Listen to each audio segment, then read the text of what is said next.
Salut à tous, je suis ravie de vous retrouver dans cette nouvelle vidéo et aujourd'hui on va parler d'un sujet un petit peu particulier, une nouvelle fois qui sera en rapport avec Instagram, puisque sur mon compte qui s'affiche juste ici, bien évidemment si vous n'êtes toujours pas abonné, eh bien je vous invite vivement à le faire, vous pourrez suivre davantage de choses que ce que je peux déjà vous proposer sur YouTube. Je vous ai tout simplement posé une question il y a quelques semaines, à savoir est-ce que vous rencontrez des difficultés particulières, que ce soit avec votre cheval, avec votre poney, avec votre âne, j'en sais rien, peu importe, mais également dans votre centre équestre, s'il y a des petites choses qui vous gênaient, voilà, des petites choses qui étaient désagréables dans votre quotidien, etc. Et bien je vous ai tout simplement invité à me raconter tout ça et j'espère pouvoir peut-être vous aider à travers cette vidéo là. Bien évidemment je ne pourrai malheureusement pas répondre à tout le monde puisque vous avez été très nombreux à répondre à cette question là. Peut-être que je vous ferai un deuxième sujet de vidéo dans ce genre là, mais voilà, donc j'ai sélectionné quelques questions, je crois que j'en ai sélectionné 5, bref vraiment pas beaucoup par rapport à tout ce que vous m'avez posté sur Instagram. Dans tous les cas il y avait beaucoup de choses qui se rejoignaient plus ou moins à travers vos réponses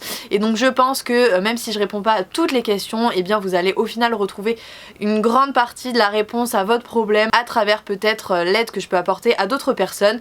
Donc c'est parti, ma foi, on va commencer tout de suite et j'espère bien évidemment une nouvelle fois que cette vidéo vous aidera. J'espère que j'aurai un petit peu le rôle de la grande sœur qui peut vous accompagner dans votre vie, dans les choses qui vont pas forcément bien. Bien évidemment tout ce que vous m'avez dit sur Instagram restera totalement confidentiel, c'est important pour moi, même si ça ne vous dérange pas d'être affiché sur la chaîne. Je préfère garder tout ça discret, au moins ça vous évitera des problèmes.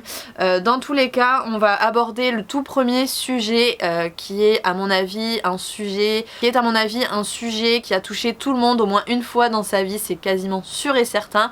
C'est ce qu'on peut appeler une forme de harcèlement qu'on peut retrouver à l'école ou qu'on peut également retrouver en centre équestre. Ça existe à partir du moment où on est en communauté. En général il y a des groupes qui vont se faire et en général les groupes ont besoin d'un bouc émissaire et voilà, ça peut tomber sur certaines personnes et c'est un réel problème. Donc voilà, ça me tenait à cœur de commencer par ce premier sujet. Donc dans son commentaire elle me dit bah il y a des filles qui se moquent de moi car je suis ronde ou j'ai des problèmes à parler, elles me traitent, me volent mes affaires, etc. Donc là on est dans un vrai problème. C'est très grave. Qu'on soit rond, qu'on soit maigre, qu'on soit noir, qu'on soit blanc, qu'on ait des difficultés à parler, qu'on parle très bien, ils trouveront toujours le moyen de trouver le petit grain de sable qui peut passer pour une faiblesse et vont vous ancrer dans le crâne que si vous êtes trop rond ou si voilà plein de choses, si vous parlez pas bien, etc. comme c'est le cas ici, et bien c'est un problème alors qu'au final il y a absolument rien de mal et c'est bien évidemment extrêmement difficile à vivre pour les victimes. Faut réussir à avoir confiance en soi pour passer au-delà de tout ça, mais quand on est jeune c'est quelque chose de très difficile puisque bien évidemment on est en pleine construction de soi-même, on sait vraiment pas comment s'y retrouver avec notre personnalité, avec notre corps qui change, etc. Il y a plein de choses qui sont en évolution et donc c'est énormément compliqué de s'y retrouver et donc forcément d'avoir confiance en soi. Dans ton cas, et si c'est le cas pour d'autres personnes également qui sont victimes de harcèlement ou de choses qui vous plaisent pas, de petites réflexions qui sont désagréables même si c'est pas forcément du harcèlement, des choses juste à partir du moment où vous n'avez pas envie d'entendre quelque chose qui vous concerne et que ça devient récurrent, et bien parlez-en. C'est le seul moyen de vous en sortir, je vous le promets, c'est pas facile, je l'accepte, mais il faut que vous en parliez, que ce soit à votre coach, que ce soit à vos vraies copines, que ce soit à vos parents aussi. Vos parents ce sont vos premiers conseillers, même s'ils sont pas forcément hyper accessibles quand vous êtes au centre équestre. Je pense que les personnes qui peuvent vraiment vous aider dans ces moments-là, eh bien ce sont les enseignantes, que ce soit votre monitrice qui s'occupe de votre cours ou même une monitrice qui s'occupe pas forcément de vous. Il faut vraiment que vous trouviez un adulte pour vous confier et parler de ça. C'est grâce à cette personne là que vous allez pouvoir vous en sortir, trouver des solutions, puisque tant que vous restez seul, eh bien vous ne trouverez pas de solution, du moins ça sera très difficile de vous sortir de ce cercle vicieux. Le cas extrême c'est bien évidemment de changer de centre équestre, mais malheureusement ça résoudra pas vos problèmes. La solution et vraiment le meilleur conseil que je peux vous apporter c'est d'en parler. Si vous n'en parlez pas, ça restera comme ça et je pense que vous avez fortement envie que ça change, donc essayez, je vous en supplie, de communiquer avec des personnes qui pourront vous aider. On va passer ensuite à la deuxième problématique. Le message dit: je perds totalement confiance, j'ai l'impression de ne pas évoluer et je sais pas comment faire pour m'améliorer. Donc là on doit parler du travail à cheval, donc tu dois visiblement prendre des cours en club et du coup t'es un petit peu perdu, tu sais pas trop où aller, tu sais pas trop comment progresser. C'est des phases qui arrivent très régulièrement dans la vie du cavalier et c'est totalement normal. Il y a des moments où on va progresser très vite, d'autres on va complètement stagner et même parfois régresser, on va faire des pas en arrière et pourtant ça nous permettra d'avancer encore plus vite derrière, d'accélérer et pour autant on restagnera un jour et on régressera un jour et puis rebelote, on reprogressera d'autant plus derrière. Il faut vraiment pas avoir peur des échecs et de stagner, c'est important. Après si ça fait vraiment très longtemps que ça dure, j'entends par là plusieurs mois, peut-être penser à trouver une autre forme de cours, peut-être passer sur des cours particuliers sans forcément en prendre sur toute une année, mais peut-être déclencher un truc sur une ou deux séances. Peut-être que ça peut vous remotiver et trouver des clés qu'on ne trouve pas forcément quand on prend des cours collectifs. Ou pourquoi pas faire des stages également, ça nous permet également de passer plus de temps à cheval et donc d'apprendre encore plus de choses. Mais peut-être aussi que ça peut venir du centre équestre, de la façon dont le coach peut vous enseigner qui ne vous correspond pas. Moi je pense vraiment que c'est difficile de trouver un coach qui nous correspond à 100% et c'est pas forcément indispensable non plus de trouver la perle rare qui est faite pour nous. Il y a plusieurs coachs qui peuvent nous enseigner absolument sans aucun problème, mais parfois ça coince avec certains d'entre eux et donc dans ce cas là faut pas hésiter déjà à leur en parler puisque la première chose encore une fois c'est le dialogue, c'est être ouvert et pouvoir échanger avec la personne pour trouver des solutions, c'est ça le plus important, la base de tout. Après si vraiment vous voyez que ça passe pas, que bah non, il y a des personnes avec lesquelles ça ne colle pas tout simplement, et bien dans ce cas là peut-être aller voir un autre enseignant, un autre moniteur. Et dans le cas encore une fois extrême, changer de club, mais je pense vraiment que la solution c'est très rarement de changer radicalement de centre équestre, sauf si vraiment bien évidemment ça se passe mal avec les chevaux, que l'environnement est assez désagréable etc, là ça s'entend. Mais il y a toujours une solution autre que celle-ci, et en général encore une fois ça passe par la communication. Autre problématique, celle-ci elle est un peu plus légère, voilà, il y a une fille dans mon club qui est arrivée un peu avant moi, et elle se prend pour la championne d'Europe et essaie toujours de me ridiculiser. Elle est en compétition avec moi à chaque séance et je voudrais être à sa hauteur, mais je sais que j'ai pas encore le niveau et ça m'énerve. Alors, qui est en compétition avec qui dans ce message? Puisque tu me dis que elle est en compétition avec toi, mais en même temps dans ton message j'entends que toi aussi t'es en compétition avec elle. Donc l'un dans l'autre on va pas s'en sortir. C'est un peu le serpent qui se mord la queue et on tourne en rond, donc c'est assez compliqué. Pourquoi pas la laisser dans son délire, hein, tout simplement. Si elle se sent bien en se faisant passer pour la championne d'Europe, et bien laisse-la dans son délire. Ça dérange qui? Ça dérange personne. Si toi tu te sens gêné par ça, c'est peut-être qu'il y a un problème d'ego, que toi tu te sens un peu inférieur, et dans ce cas là c'est vraiment un problème de confiance en toi et il faut pas que ce soit le cas. On ne se compare pas avec les autres, ça n'a absolument aucun intérêt. Il faut que tu sois juste le meilleur de toi-même et non pas chercher à être meilleur par rapport aux autres, ça n'a absolument aucun intérêt d'écraser les autres, de chercher à être au-dessus, on s'en fiche. Du moins si elle veut le faire, et bien laisse-la encore une fois dans son délire, on s'en fiche. Coupe complètement, mets-toi dans ta bulle, sois avec toi-même quand tu vas au centre équestre et on s'en fiche. T'es meilleure, bah c'est cool, et si t'es moins bonne, et bien c'est parce que tu n'es pas encore prête et ça viendra un jour. Peut-être que tu as besoin de plus de temps pour progresser, peut-être qu'elle prend plus de cours que toi, j'en sais rien.